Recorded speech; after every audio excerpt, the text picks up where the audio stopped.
Okay, All whatever right, you want to do. All right. Yeah, so let's talk about those early days. Well, when you're ready. No, go ahead. Okay. When Roy was hired, he was always committed to the notion that history wasn't just for the historians or the people in our classes. It was for the public. It was for a broader public. Roy's vision for the center, Roy Rosenzweig's vision, was very much about breaking down the ivory towers. Democratizing history, he conceived of that at a time in which you could reach new audiences with information about the past who otherwise might not have access to that. We all thought he was wasting his time. I mean, we thought that his scholarship and teaching, that was the coin of the realm. The idea that you could put these really great images and these really great sources on a CD-ROM instead of a textbook, you could get so much more to the teachers and students who could really make the most use out of it. And he decides that we need a center. He's the only guy in the center. So he puts on his door, and he had a terrible office, a really interior office, a poster like this. And the poster is Roy Rosenzweig, Center for History and New Media. But the fact to have that sort of imagination at that time, when no one really knew what the internet was going to be or what computers were going to do or anything of that nature, and to have many of those websites still have millions of people who actually visit them every single year.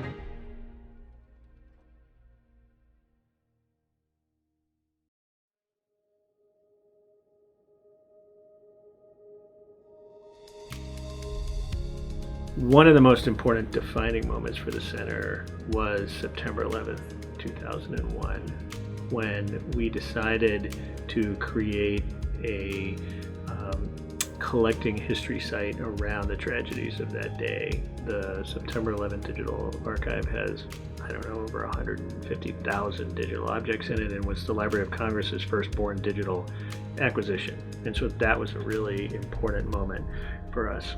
The different projects that the center works on touches on so many different topics, on so many different levels, whether it's geared towards elementary school students, whether it's geared towards high school and maybe even college students. Not just historians, but also breaking down disciplinary boundaries. So Press Forward works with, we spent a lot of time on that grant working with scientists, helping them take their research and making it publicly accessible on the web.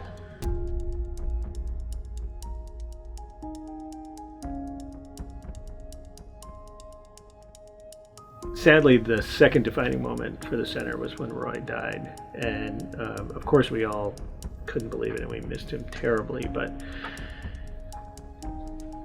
the hardest part for us in many ways was to figure out how to go forward without him. And I think the fact that we have gone forward without Roy and the fact that we've done so incredibly well since that time is a real testament to what he left behind when he died.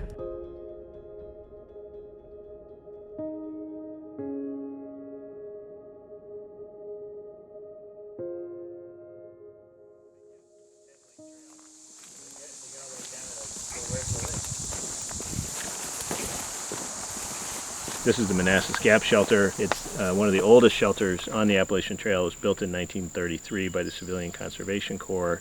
And I often get the question of why do you go to all this trouble to do this kind of digital preservation of historic sites like this beautiful old shelter? The answer is that a lot of these resources are disappearing. I mean, just to give you an example, this stuff right here is an invasive grass that's taking over the Appalachian Trail. And if we weren't fighting it back all the time, before long, it would completely take over this site. These logs are chestnut logs, and they're the last of the chestnut logs in Virginia. If we're going to make these historical resources available for future generations, it's critical that we digitize them now.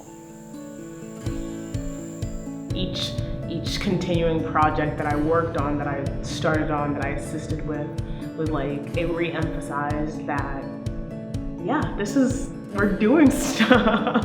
Like, it's making a difference, it's exciting, it's good, and I want to invest, I want to help students, period. This is a place where we can think through what history means and who is likely to read it, to use it, to interact with it. And have access to a model of how to do history responsibly and and well in a way that can transform civic discourse, it can transform public understanding of the past in ways that can make an impact that our traditional scholarship simply cannot. A lot of DH centers exist. They build a lot of really cool one-off projects. But what the center has done so far is we've built software that has enabled hundreds, thousands of one-off projects, right? We've built Zotero, Omeka, Tropy. I want us to keep innovating in that space. And so it's a balance between doing really creative, fun, interesting one-off projects, but also making them sustainable so that 5 years from now, 10 years from now, 50 years from now, people can still look at our projects. Yeah, for a place like Mason to be able to claim to be the best at something is just this invaluable resource, and we built this over time, and so sustaining it is really crucial. The center today is still that place that Roy created. It's still the place where people sit around a table, have ideas, kick those ideas around, and come up with things that nobody would have thought possible a few years earlier.